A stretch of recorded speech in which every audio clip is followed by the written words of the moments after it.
Welcome back to Sunrise Daily. We've got retired Brigadier General Olusegun Ajana, who joins us this morning. Thank you for coming on today. Thank you. You're welcome. This concern was raised, I think last week was a lot of it, where people thought, look, what's going on? Why won't the parents see them? Why won't others be allowed to talk to the girls? And then they would always give you that reason, no, you can't do that yet. We need to, rehabilitate, ensure they're in good shape before they go back to their parents. But you think that's tenable? I think there is a departure on the two sides. The anxiety of the parents to see their freed girls, the responsibility of the government to ensure that the girls released do not constitute danger, even to the parents that are anxious to see them. Because if there is a fault in that transition, the blame will come back to the government. So the government has a responsibility, one, to ensure that the girls are in good shape, health-wise. Two, to ensure also that they are psychologically balanced.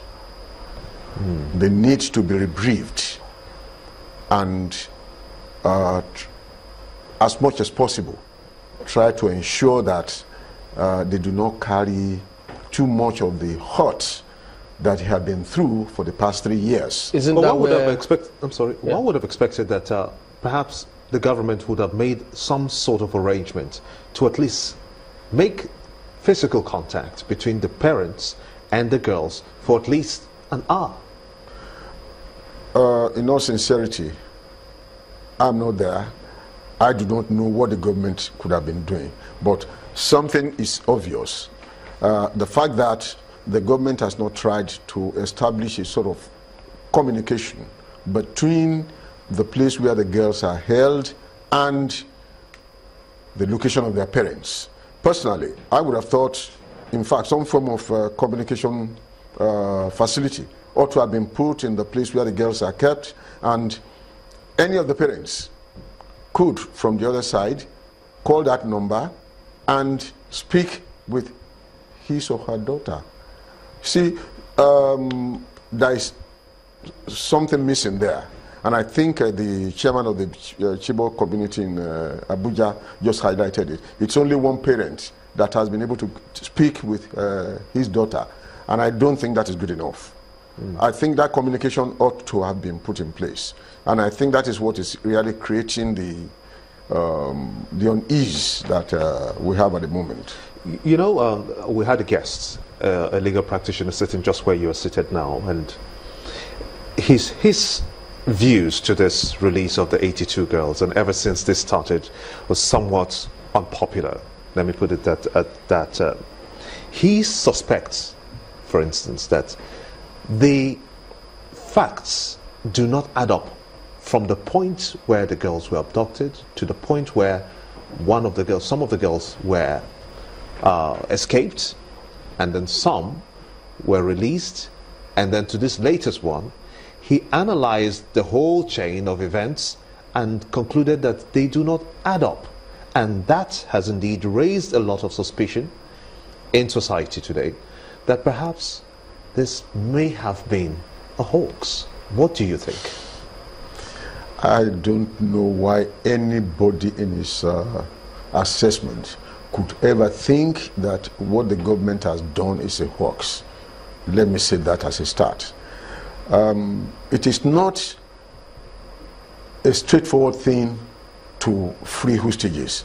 It's probably even easier for the terrorists to abduct people, but it is not exactly a straightforward thing when you bring back people that have been in sort of detention for close to about 3 years into the community. You just don't release them on the public.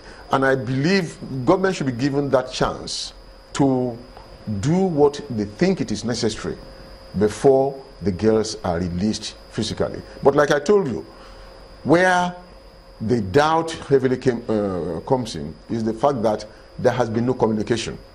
And I think communication is extremely important. And I think this morning, if it has not been done, this morning, that should be done. And I don't think it's difficult for the government to do that. A line, or even 2 lines, or even 10 lines can be made available in that place for parents to get in touch with their daughters. I'm sure that the girls, they all look normal. And I say look normal. It is when they get on the telephone and they are talking that you may see that some of them have derailed a little.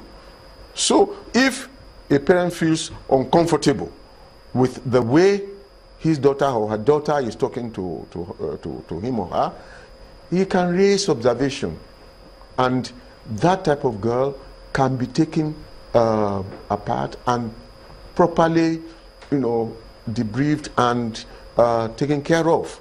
That's the issue. You see, what the government is doing is not a waste of time. What the government is doing is not to please themselves. There's nothing they want to gain. In fact, what they can gain is what they have gained. That this government is active, this government is doing what is expected. Okay. But in the process, we should not allow unnecessary doubts to cripple the joy that all Nigerians have over the release of the girls. Let's get the views of Dr. Charles Ume, a clinical psychologist. He joins us now this morning to give his perspective on this matter. Good morning, and thank you for joining us. There's been this conversation about the parents having access to the girls. Do you think there will be any damage done at the moment if, the parents have not reunited with their family, the daughters yet? Or do we just allow the authorities rehabilitate them before sending them back to the parents, which helps better to heal the wounds here?